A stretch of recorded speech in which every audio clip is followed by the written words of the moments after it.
व्यवसायी सोनाम शेर्पाले आफ्नो छोरा क्याल्भिन शेर्पाको जन्मदिनको अवसर पारी कोरोनाको चपेटामा परेर खानेकुराको अभाव भएका मजदुर, गरिब, विपन्न परिवार लगायत 600 जनालाई खाना खुवाएका छन्। नेपाल मदिरा व्यवसायी महासङ्घका अध्यक्ष समेत रहेका समाजसेवी शेर्पाले मजदुरहरूलाई निःशुल्क खाना खुवाएर छोराको जन्मदिन मनाएको हो। शेर्पाले गोकर्णेश्वर नगरपालिका वडा नम्बर 8 का विभिन्न 5 स्थानमा मजदुर तथा विपन्न मानिसहरूलाई स्थानीय तहको समन्वयमा उक्त भोजनको व्यवस्था गरेको हो। यो व्यक्तिगत सहयोग पश्चात अब व्यवसायी शेर्पाले संस्थागत रूपमा नै खानाको अभाव भएर समस्यामा परेकाहरूलाई 25 केजीको दरले 100 बोरा चामल पनि वितरण गर्ने कुरा टासी टेलिभिजनसँग बताए। शेर्पा लिकोर स्टोर र शेर्पा म्याक्स क्लबका सञ्चालक तथा नेपाल मदिरा व्यवसायी महासङ्घका अध्यक्ष समेत रहेका शेर्पाले यसभन्दा अगाडि पनि सङ्कटमा परेका मानिसहरूलाई विभिन्न सहयोग गरेका थिए। नमस्कार दर्शकवृन्द, म वाङछे शेर्पा। दर्शक महानुभावहरू, अहिले विश्वव्यापी रूपमा कोरोना भाइरसको सङ्क्रमण देखिरहेको अवस्थामा मानिसहरूमा विभिन्न खालका समस्या पनि देखा पर्न थालेका छन्। जुन मानिसको दैनिकीमा जुन खालको प्रभाव परेको छ, यो विश्वव्यापी रूपमा फैलिएको कोरोना पेन्डेमिकले गर्दाखेरि मान्छेको जुन खालको जीवनशैली छ त्यो निकै नै ठुलो प्रभाव परिसकेको अवस्थामा विभिन्न खालका सकस र समस्यामा मान्छे अहिले फसिरहेका छन्। एनजिओ आइएनजिओहरू अहिले गुमनाम भएका छन्। विभिन्न कर्पोरेट मालिकहरूले यस्ता कुराहरूमा ध्यान दिन सकेका छैनन्। उनीहरू कोरोना भाइरसको विरुद्धमा कसरी बच्ने र रोग प्रतिरोधी क्षमता कसरी बढीभन्दा बढी बढाउने भन्ने ध्यानमा छन्। तर यी जो अभावमा बाँचिरहेको छ, जसले अभाव फेस गरिरहेको छ, तिनका पक्षमा सकारात्मक कदमहरू प्रयत्नहरू गरेको पनि हामी पाउन सक्दैनौँ। तर छिटपुट रूपमा केही सङ्घ संस्थाहरूले, केही मान्छेहरूले, केही मनकारी मानिसहरूले पनि सहयोग गरिरहेका छन्। त्यसै गरी आजको प्रस्तुतिमा तपाईँहरूलाई हामी समाजसेवी तथा व्यवसायी सोनाम शेर्पाले उहाँको आफ्नो छोराको जन्मदिनको दिन केक काटेर आफन्तहरू बोलाएर साथीभाइलाई बोलाएर पार्टी गरिरहेको छैनन्। उहाँले 600 जति परिवारलाई राहत वितरण गरिरहेको छ। राहतमा पनि विभिन्न खालका चाहिँ खाद्य परिकारहरू, खानेकुराको वितरण गर्दैछ। त्यो दृश्य तपाईहरूलाई हामी देखाउन गइरहेका छौँ। मूलतः काठमाडौँको गोकर्णेश्वर नगरपालिका अन्तर्गत रहेको वडा नम्बर 8 मा उहाँले विभिन्न ठाउँमा, विशेष गरी 5 ठाउँमा त्यहाँका भोकबाट, जुन खालको समस्याबाट, खाद्यान्नको अभाव भएका, खानेकुराको अभाव भएका मानिसहरूलाई उहाँले आज भोजन प्रदान गर्दै हुनुहुन्छ। वडा नम्बर 8 सँग त्यहाँको स्थानीय तहसँग समन्वय गरेर नेपाल मदिरा व्यवसायी महासङ्घका अध्यक्ष समेत रहेका व्यवसायी तथा समाजसेवी सोनाम शेर्पाले नेपालको विभिन्न समयमा, विभिन्न क्षेत्रमा सङ्कटका परेका बेलामा यसभन्दा अगाडि पनि धेरै राहत वितरण गरिरहनु भएको थियो। त्यो कार्यालय अहिले पनि उहाँले जारी राख्नु भएको छ र त्यसै गरी उहाँले भोजन दिँदै हुनुहुन्छ। त्यसपछि उहाँले संस्थागत हिसाबले देशका विभिन्न भागमा, विभिन्न खालका चपेटामा परेका, अभावमा परेका यी यस्ता विपन्न मजदुर श्रमिक वर्गका लागि उहाँले 25 केजीको बोरा, 25 केजी भएको चामलको बोरा 100 थान वितरण गर्ने पनि उहाँले योजना बनाउनु भएको छ। यी नै विषयवस्तुमा केन्द्रित भई आजको कभरेज तपाईँहरूले हामी प्रस्तुत गर्न गइरहेका छौँ र व्यवसायी तथा समाजसेवी सोनाम शेर्पाको परिवारको केही कुराहरू पनि हामी समेट्न गइरहेका छौँ। आउनुहोस् दर्शकवृन्द, यो अभियानमा के भइरहेको छ, उहाँले जुन खालको राहतको कार्यक्रम ल्याउनु भएको छ, त्यो के कसरी हुँदैछ त्यसतर्फ लागौँ। सोनाम शेर्पाजी, राहत वितरणको कार्यक्रमहरू कसरी भइरहेको छ? यो राहत वितरण, मलाई राहत वितरण गर्ने इन्ट्रेस्ट थियो। तर म एक्लैले सबैलाई वितरण गर्न नसक्ने भएकोले मैले आफ्नो एरिया मेरो आफ्नो वडा मेरो घर दायाँ बायाँ चाहिँ यो दैनिक ज्यालामती गर्नेहरूलाई भोको बस्नु नपरोस्, एक पेट पनि खाना खानु परोस् भनेर आज मैले र आज मेरो रमाइलो दिन पनि छ। आज मेरो छोराको जन्मदिन पनि हो र यो मेरो छोराको जन्मदिनको उपलक्ष्यमा आज मैले यो गोकर्णेश्वर नगरपालिकाको 8 नम्बर वडाको यो 5 ठाउँमा मैले आज यहाँका दुखी असहायहरूलाई मैले खाना वितरण गर्दैछु। धन्यवाद।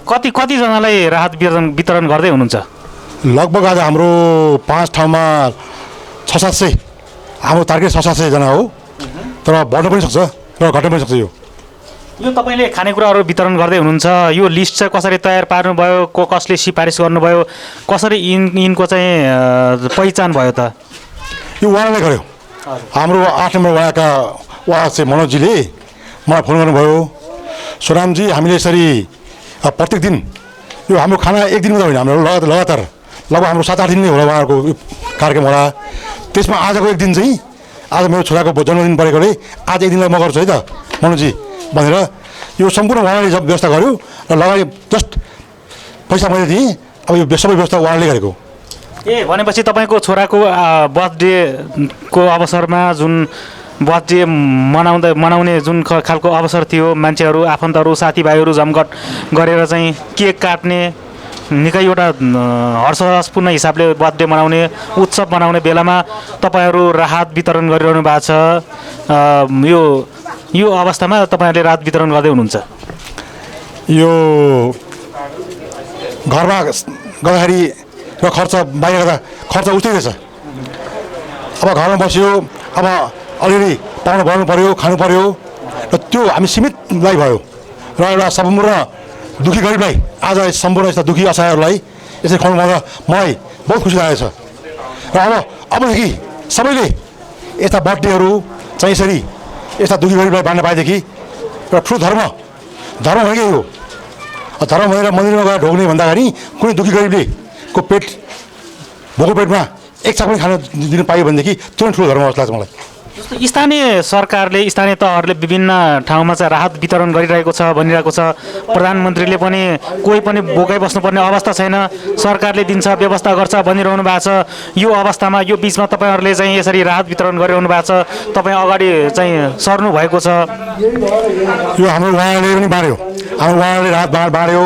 पहिला सुरुमा राहत बाँडिहाल्यो, राहतमा राम्रो रिजल्ट आएन भनेर उहाँले स्वयं वडाका साथीहरू बसेर उहाँहरूले अबदेखि खाना खुवाउँदाखेरि 100 मान्छेलाई पुग्छ भन्ने उहाँको सोचाइले उहाँले यो गर्नुभयो र यसमा मैले सहयोग गरेको मात्रै हुँ। भनेपछि सरकारले के राहत पुर्याउनलाई सरकारलाई कठिनाइ भएको हो कि बजेटको अभाव भएको हो कि स्रोत साधनको अभाव भएको हो कि के देख्नुहुन्छ? यो विषयमा मलाई ज्ञान भएन यो सरकार विषयमा, तर आज मैले राहत बाँड्दाखेरि धेरै मान्छे देखेँ, त्यसकारण सरकारले दिएको राहत सम्पूर्ण ठाउँमा नपुग्ने जस्तो मलाई लाग्छ। हजुर, सरकारले दिएको जुन राहत छ त्यो राहत लक्षित वर्गसम्म पुगेको छैन। लक्षित वर्गसम्म पुग्नका लागि नेपाल सरकारले के गर्नुपर्छ? अब नेपाल सरकारले गर्न खोजिरहेको छ, तर पनि सम्पूर्ण ठाउँमा पुगेन। कसरी पुगेन अब यो सायद अब यो के कारण पुगेको विषय मलाई राम्रो ज्ञान भएन किन पुगेन भन्ने कुरो। जस्तो यहाँ हामी मान्छेहरूको भिड देख्न सक्छौँ कि यहाँ त 100औं मान्छेहरू आएका छन् एकै ठाउँमा। तपाईँले चाहिँ 5 ठाउँमा होइन, 5 ठाउँमा तपाईँले चाहिँ खानेकुराहरू वितरण गर्दै हुनुहुन्छ। सङ्ख्या त निकै ठुलो देखिन्छ। यो अवस्थामा तपाईँहरूलाई गाह्रो पर्दैन? अब मैले सकेको सहयोग गर्ने हो। अब मैले सकेसम्म म सहयोग गर्छु। अब मैले सकिनँ भनेदेखि अब अरू पनि दाता निस्किँदैन होइन। र यो हाम्रो 8 नम्बर वडामा धेरै छन् दाताहरू, तपाईँले आउनुहोस्, तपाईँहरूले पनि आफ्नो क्षेत्रमा सहयोग गर्नुहोस्। यो सेवा नै धर्म हो। एउटा गरिबको पेटमा एक छाक खुवाउनु ठुलो धर्म हो। त्यसकारण यो सम्पूर्ण हाम्रा यो गोकर्णेश्वर नगरपालिकावासीहरू आएर सहयोग गर्नुभयो भने राम्रो लाग्छ मलाई लाग्छ।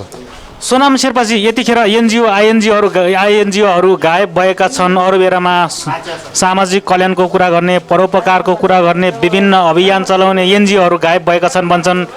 तिनको सहभागिता देखिएको छैन, यसमा के भन्नुहुन्छ? यो एनजिओ पनि गायब छन् र धेरै पार्टी कार्यकर्ताहरू पार्टीका भारतीय जनता कार्यकर्ताहरू सानो कुरो भयो कि एउटा सानो आन्दोलन गर्नुपर्ने हजारौँ निस्किने कार्यकर्ताहरू आज मैले कहीँ बजारमा देखिनँ। अब एनजिओले के गर्छ, कुन टाइम गर्ने हो, यस्तो टाइममा सहयोग गर्ने हो, विपदको टाइममा सहयोग गर्ने हो, अरू बेला रमाइलो टाइममा सहयोग गर्ने, दुःखमा सहयोग गर्ने हो। त्यस कारण सम्पूर्ण एनजिओहरू तपाईँहरू यदि कहीँ हुनुहुन्छ भनेदेखि, कोही हुनुहुन्छ भनेदेखि यस्तो टाइममा सहयोग गर्नुहोस् पनि मेरो अपिल गर्छु। यो लकडाउनको अवधि लम्बिँदैछ, लकडाउनको अवधि लम्बिँदै जाँदाखेरि मान्छेहरूलाई विभिन्न खालका सकसहरू बेहोरिरहेका छन्। तपाईँसँग चाहिँ के कस्ता खालका समस्या राख्ने मान्छेहरू कसरी आउँछन्, के कस्ता खालका रिपोर्टहरू तपाईँले प्राप्त गर्नुभएको छ? मैले चाहिँ आज मेरो एरियामा मैले खाना पाएको छु र म एउटा नेपाल महिला व्यवसाय महासङ्घको अध्यक्ष नाताले र मैले फेरि तुरुन्तै हाम्रो अर्को राहत छ। मैले एभिन्यू टेलिभिजनमा मैले 100 बोरा चामल, 25 किलोको दरले 100 बोरा चामल, 100 किलो दाल र 100 बट्टा त्यो नुन म तुरुन्तै बाँडेको छु। त्यो चाहिँ मेरो एभिन्यू टेलिभिजनसँग हाम्रो सहकार्य हुनेछ र एभिन्यू टेलिभिजनले हामीलाई कुन ठाउँ देखाउँछ त्यहाँ गएर र भोलि भएन भनेदेखि हामी यो हाम्रो टासी टेलिभिजन सबै सहकार्य गर्नेछौँ। तपाईँले 25 केजी बोराको जुन खालको चाहिँ 100वटा बोरा चाहिँ चामल वितरण गर्दै हुनुहुन्छ, यो कहाँ कुन ठाउँमा कसरी चाहिँ वितरण गर्ने योजना बनाउनु भएको छ? यो 100 बोरा चामल चाहिँ हाम्रो एभिन्यू टेलिभिजनमा सहकार्य हुनेछ। एभिन्यू टेलिभिजनले कहाँ छन् पीडितहरू उहाँहरूले हामीलाई डाटा दिनुहुन्छ र हामी त्यहाँ गएर बाँड्नेछौँ।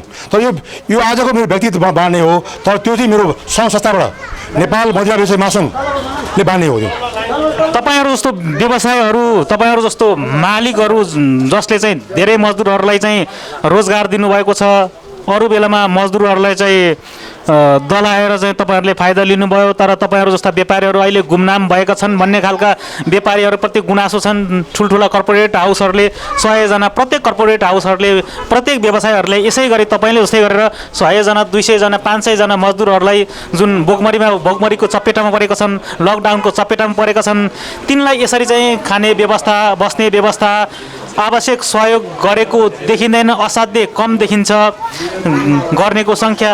यी सहयोगी हातहरू एकदमै कम देखिन्छ। यो हुनुको कारण के होला? एउटा कुरो, म एउटा महिला व्यवसाय महासङ्घको अध्यक्ष भएको नाताले यो मदिरालाई एउटा हेर्ने नीति नै खराब छ देशको। देशलाई लगभग 30% बढी ट्याक्स तिर्ने संस्था हो यो नेपाल हाम्रो महिला महासङ्घ भनेको। 30% ट्याक्स लिने बेलामा सरकार खुसी भएर लिने, तर आजसम्म हामीले योभन्दा अगाडि पनि भूकम्प पीडितहरू हामी सहयोग गरेका थियौँ र यो महिला व्यवसायीहरूले हरेक ठाउँमा सहयोग गरेका छन्। तर सरकारले महिला व्यवसाय हेर्ने नीति बहुत गलत छ।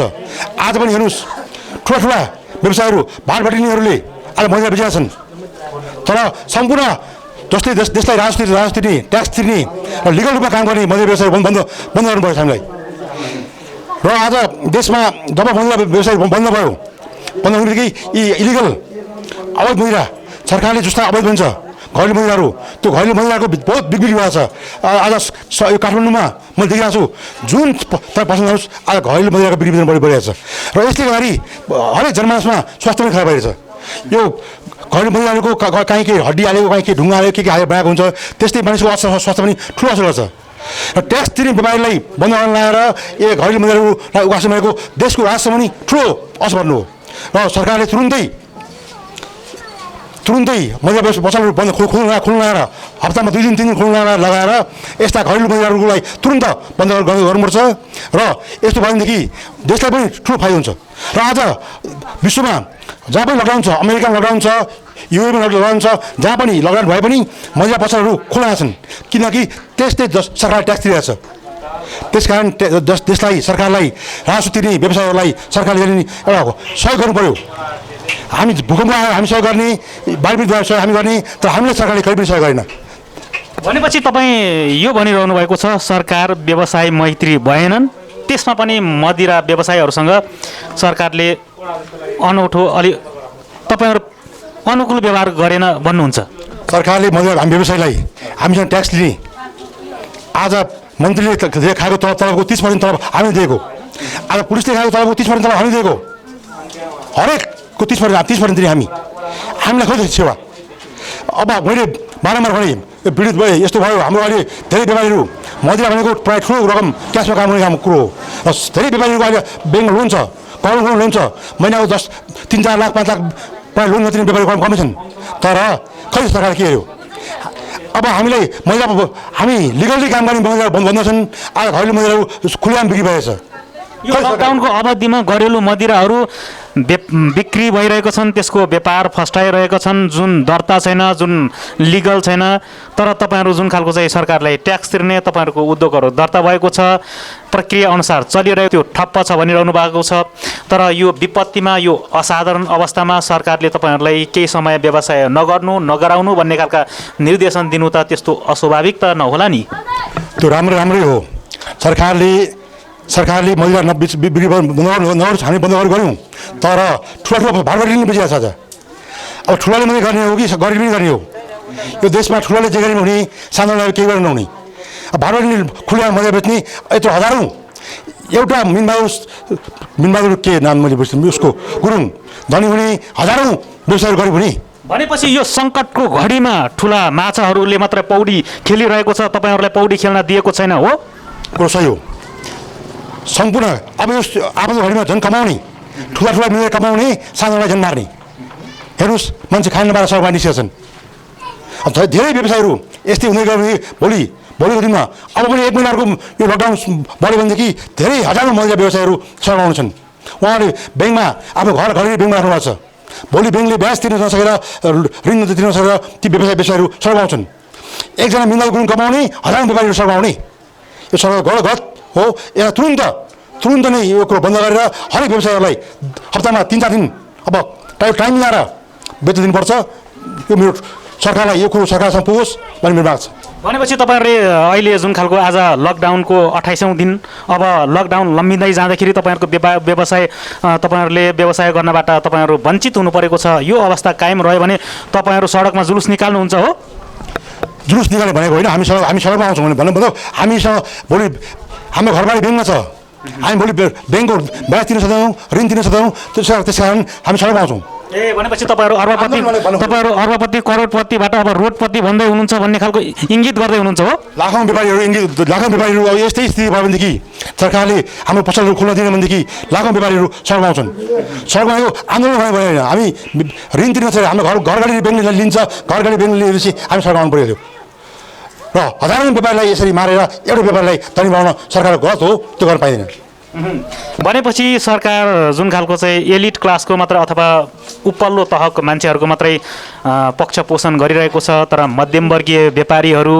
तिनका लागि सरकारले केही पहल कदमी चालेको अवस्था देखिँदैन यो अवस्थामा सरकारले अब के गर्नुपर्छ सरकारले मदिरा पनि व्यवसाय हो यो व्यवसायलाई पनि अब खादिन जस्तै हेरौँ घन्टामा दिनमा 1-2 घन्टा खोल्न दिन्छ हुन्छ के हुन्छ मिलाएर खोल्न दिनु पऱ्यो तपाईँहरूले खोल्न नदिए पनि आज लुकीछिपी मदिरा बिक्री भइरहेछ आज मदिरा सेल्स घटेको छैन त्यस कारण यो वैध काम गर्ने मान्छेहरूलाई एउटा 2-4 दिन खोल्न दिएर एउटा देशलाई पनि राजस्व आउने र जनताको एउटा स्वास्थ्य पनि राम्रो हुने अब खाने यसरी खान्छन् अब अवैध मदिरा खाँदाखेरि उसको स्वास्थ्य पनि बिग्रियो र देशलाई पनि राजस्व नै आएन त्यस कारण सरकारले तुरुन्तै भाडबाडी सर अरू व्यापारीहरू पनि त्यो हिसाबले खोल्न दिनुपर्छ भन्ने मेरो माग छ भनेपछि तपाईँ यो भन्दै हुनुहुन्छ कि खाने मुखलाई जुङ्गाले छेक्दैन जसले मदिरा सेवन गरिरहेको छ तिनले सेवन गर्न छोडेका छैनन् अझ बढी सेवन गरिरहेको छ तर एउटा चाहिँ मदिरा व्यवसायमा अहिले सङ्कटको यो घडीमा लकडाउनको नाममा केही व्यापारीहरूलाई मात्रै प्रशय दिएर मदिरा व्यवसायमा सिन्डिकेट लाग्दैछ भन्ने खालको कुरा सङ्केत गर्दै हुनुहुन्छ अथवा अरू नै केही हो त्यो पनि हो एउटा मदिरालाई हेर्ने सरकारको गलत आँखा भनौँ हेर्ने तरिका अब मैले यदि त्यस्तो भने मैले ट्याक्स लिनु भएन ट्याक्स लिने ट्याक्स खुसी भएर ट्याक्स लिने र ट्याक्स लिएपछि हरेक देशले त्यस जनतालाई एउटा केही न केही दिनुपर्छ तर यहाँ दिने छैन तपाईँ एकातिर तपाईँहरूको व्यवसाय चौपट भयो भनिरहनु भएको छ अर्कोतिर तपाईँहरूको यो सङ्कटको घडीमा तपाईँले राहत वितरणको कार्यक्रम पनि गरिरहनु भएको छ यो राहत वितरण गर्दाका जुन खालका अनुभवहरू अब के गर्दै हुनुहुन्छ लक्षित वर्गको पहिचान कसरी गर्नुहुन्छ यहाँले अघि पनि भनिसक्नुभयो स्थानीय तहले पहिचान गरेका पीडित भनिएका मान्छेहरूको बारेमा तपाईँले के त्यस्तो अध्ययन गर्नुभएको छ अथवा छैन त्यो विषय मैले चाहिँ अध्ययन तर अहिले सरकारले हामीलाई पनि हाम्रो व्यवसाय गर्न दियो भनेदेखि हाम्रो लगभग अहिले नेपालमा हाम्रो 17 जिल्लामा हाम्रो जिल्ला सङ्घ छन् म तुरुन्तै छत्तीसगढ जिल्ला सङ्घमा म भोलि नै आह्वान गरेर हरेक ठाउँमा आफ्नो ठाउँमा आफूले सकेको सहयोग गर्नुहोस् भन्नेछु। र यदि सरकारले हाम्रो कुरो सुन्यो र हामीलाई पनि केही व्यवस्था गर्न दियो भनेदेखि हामी पनि भोलि छत्तीसगढ जिल्लामा हामी आफूले सकेको दुःखीहरूलाई राहत बाँड्नेछौँ भन्ने कुरा सरकारले मलाई भनेपछि तपाईँहरूले वातावरण राम्रो गराइदिनु पर्यो।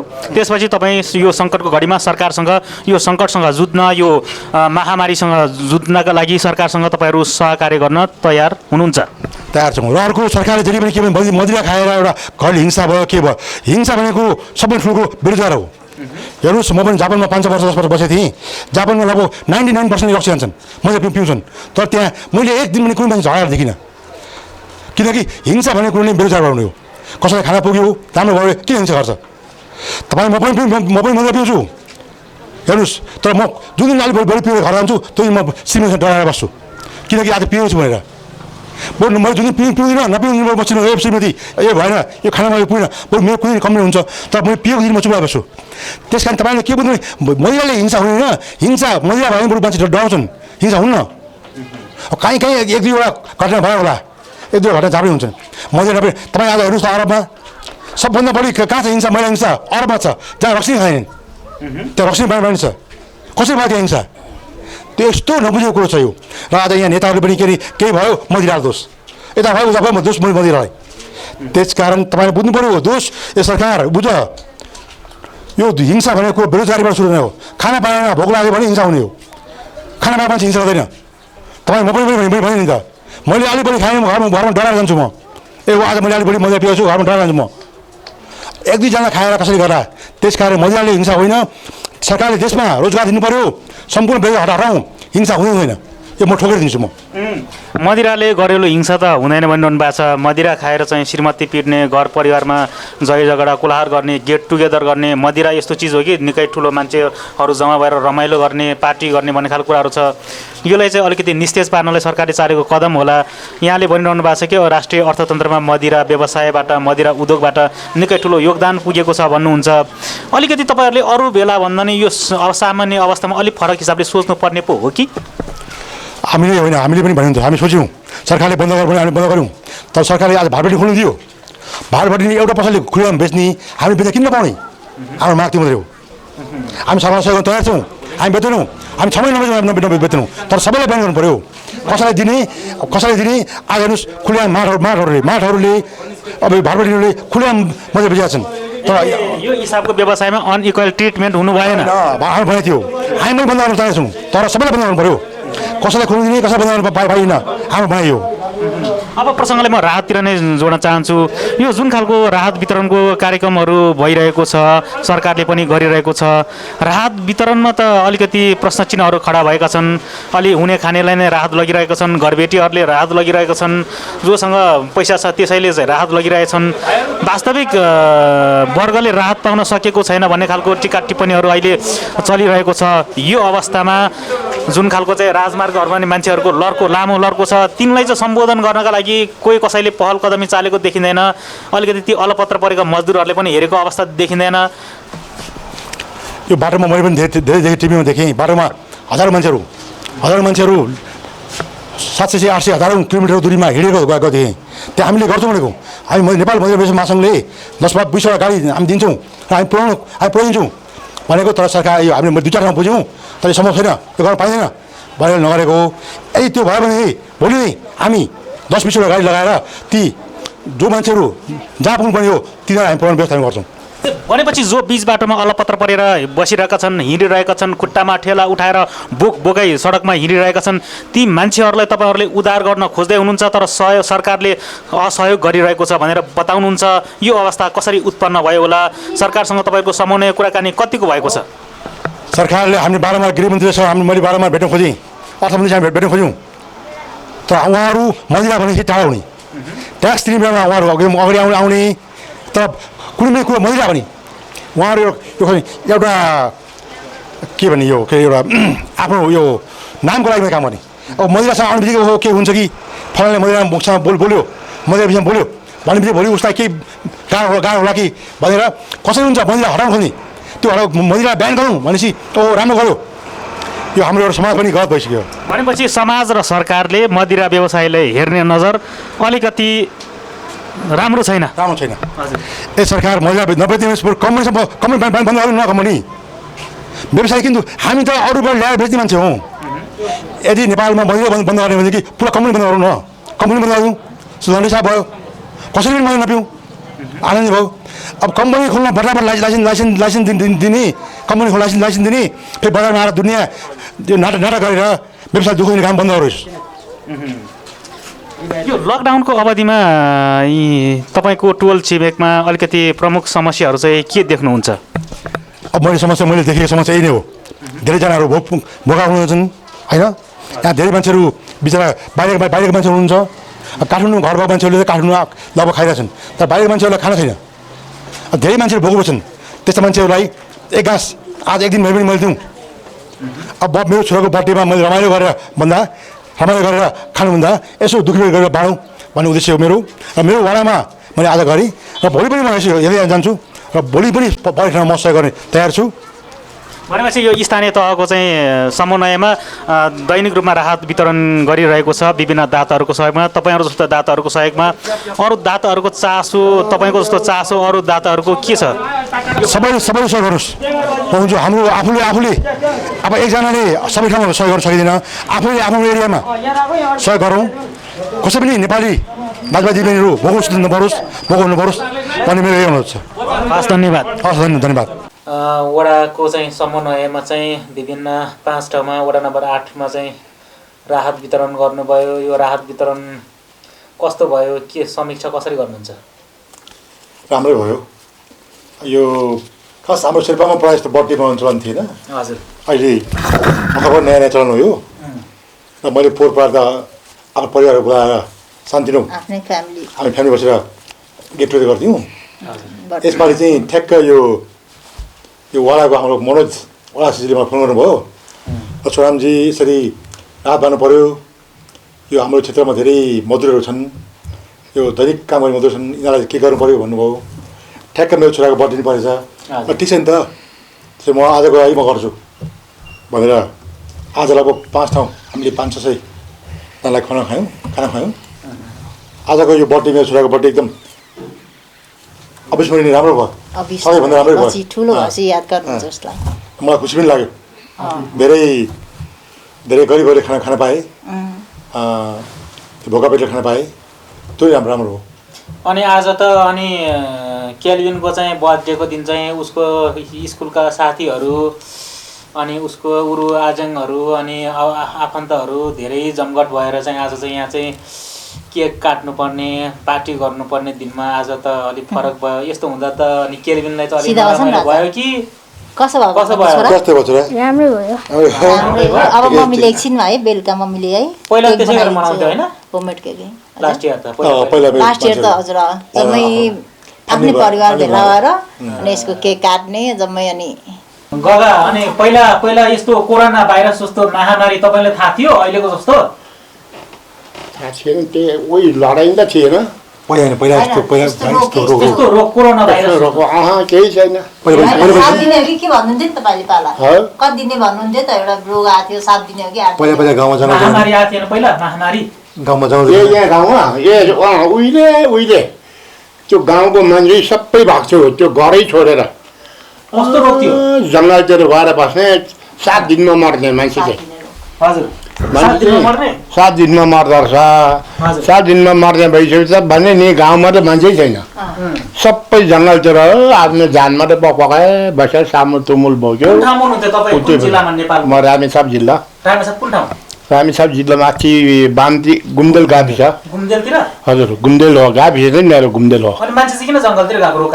होइन त्यो रोग लाग्दैन भनेर गएको होला खोइ किन हो कि गाउँमै त्यो पाखातिरै ओह्रालतिर कता बस्छ हौ ओह्राल। अनि भएन भने 2-4 बकारीको गोठ जस्तो बनाएर अनि जङ्गलभित्र बस्ने भयो। निकै वर्ष अब त होइन सानो नै थियो। सानो वर्षको टुङ्गै छैन। 13, 10, 12, 14 वर्षको नि 8 दिने हो कि 7 दिने हो त्यस्तो रोग। 7 दिनमा हो कि कतिमा मर्ने मान्छे त्यहाँ के रोग लाग्ने बित्तिकै 7 दिनमा मान्छे 7 दिनमा मान्छे मरिहाल्थे अनि जम्मै भाग्ने गाउँमा त घरमा त मान्छे छैन नि एउटा मान्छेले अर्को मान्छे भेट्दै नभेट्ने त्यति छिटो नसकेर चाहिँ नभेट्नेबाट भाग्ने छ नि अनि सबै मर्ने जस्तो भएर त भाग्ने छन् त्यो जिउँदो भएको जति भाग्ने अनि तपाईँ ब्रिटिस आर्मी है ब्रिटिस आर्मी त पछि हो नि पछि भयो रिटायर कहिले भयो रिटायर चाहिँ 63 सालमा 1960 को भर्ती 61 62 63 सालमा छुट्टी आएको अनि हाजिरै गइन अनि लडाइँ लड्नुभयो वार पनि थिएन 59 सालबाट त लडाइँ नै थिएन त्योभन्दा 59 सम्म थियो रे खासखुसो लडाइँ तर म भर्ती भएकोदेखि भएन पाएन लडाइँ नै लडेन त्यही पोजिसनमा तैनात भयो बसेको अनि तालिम सिद्धियो अरे अनि बाबाबाट कम्पनीमा गयो कम्पनीमा गएर छुट्टी पठाइदियो अनि हाजिरै गइदियो अनि हिजो आज त यहाँ लकडाउन छ नि काठमाडौँमा त नेपालमा त यी अब कति दिन भयो अब त यो विदेशबाट यहाँबाट बाहिरै गएको छैन कस्तो भइरहेछ त कस्तो अनुभव हुन्छ तपाईको लकडाउन अनुभव त के डराउनु पनि परेन अब के कति अब यहाँ नेपालमा त अहिले मरेको छैन यहाँ अमेरिका जापान कहाँ खालको मान्छे मरेको सुन्यो भने त अनि अब झन् डर भइगयो नि अनि पेन्सन त आइरहेछ त यस्तो लकडाउनमा पनि त्यही त भर्खर बिटाइरहेको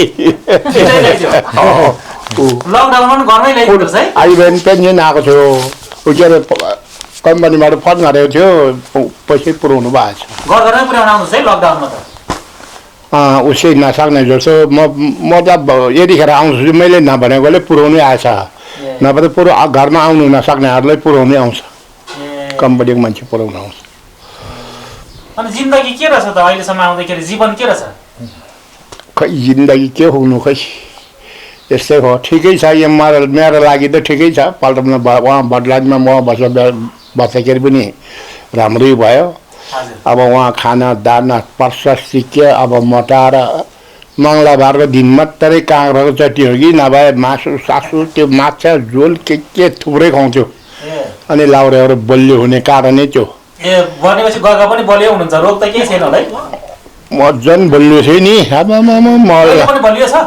हजुर अहिले पनि रोग चाहिँ छैन कति वर्ष पुग्यो 80 वर्ष भइसक्यो नि 80 वर्षमा एउटा पनि अहिलेसम्म दबाई खाँदिनँ केही दबाई खानु आई बिहान यो कप बन्नु नि सोध्दैछु औषधि खान्छ खाँदैन म खाँदैन भनिदिएँ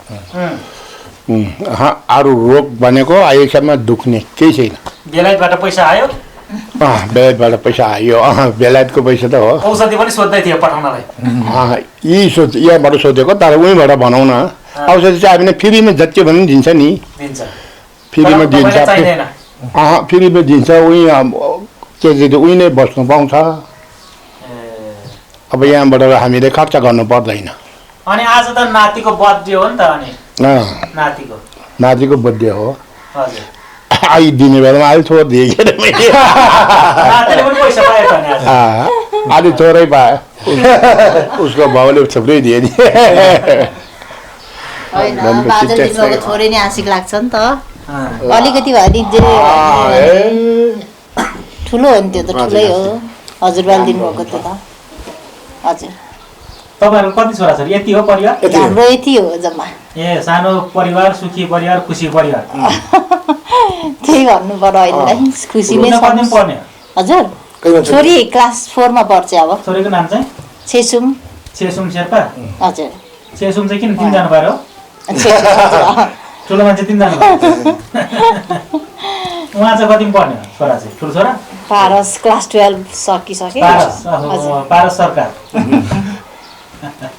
12 पढ्ने हो 12 सिधेर आइल्स दिएर बसेछ अहिले अब ए अनि पारस चाहिँ के भन्ने भविष्यमा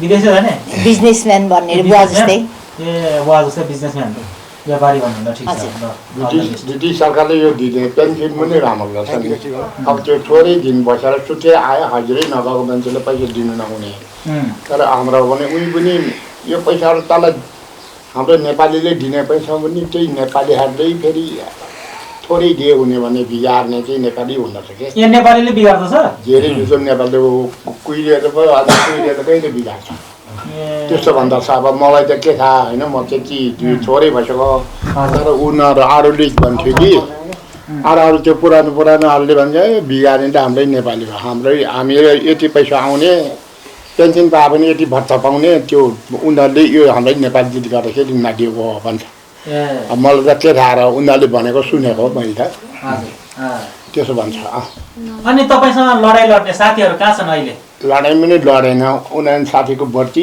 त लडाइँ नै गरेन 62 सालमा छुट्टी आयो हजुरको उनीहरू साथी भन्दा